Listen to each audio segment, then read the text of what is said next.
Je m'appelle Saha Mourimi.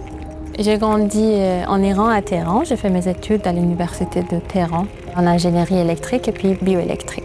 Petit à petit, je me suis intéressée aux neurosciences et notamment comment le cerveau traite la musique. Et c'est en 2020 que j'ai quitté mon poste en Iran et je suis arrivée à Amiens et je dirige aujourd'hui une équipe INSERM à l'université de Picardie et l'hôpital d'Amiens. En 2017, j'ai rencontré le professeur Fabrice Fallois. Et c'était à travers nos échanges, nos discussions, que je me suis intéressée au développement de la perception du rythme auditif chez les nouveau-nés prématurés.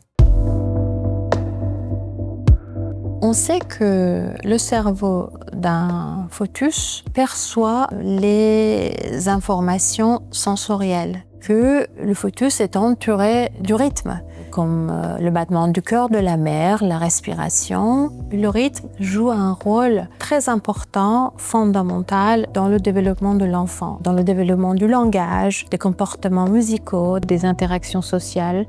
Pour comprendre comment le cerveau commence à traiter le rythme auditif dans toutes ses complexités, on expose les nouveau-nés prématurés au son en mettant une enceinte tout simplement au niveau des pieds et on enregistre l'activité cérébrale en électroencéphalographie. Nous enregistrons l'activité cérébrale avec des techniques complètement non invasives qui font partie de leurs soins cliniques quotidiens dans la maternité ou bien en réanimation néonatale ou bien dans le soin intensif.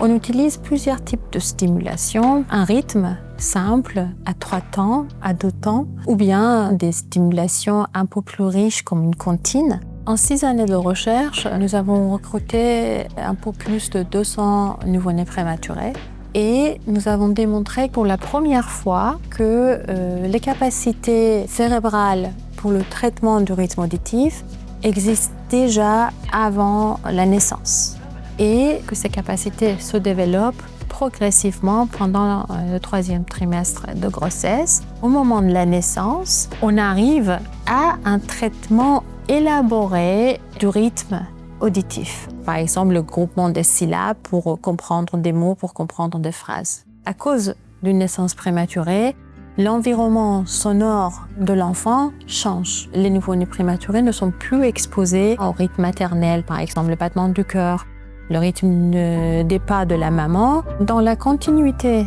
de notre activité de recherche, on propose à ces enfants, à l'hôpital, une exposition à la rythmicité à travers les interventions musicales et on étudie leur développement, à la fois cérébral mais aussi comportemental, à court terme et puis à long terme jusqu'à l'âge de 18 mois. On espère que cette exposition précoce, à travers les interventions musicales, aide au développement cérébral chez cette population très fragile.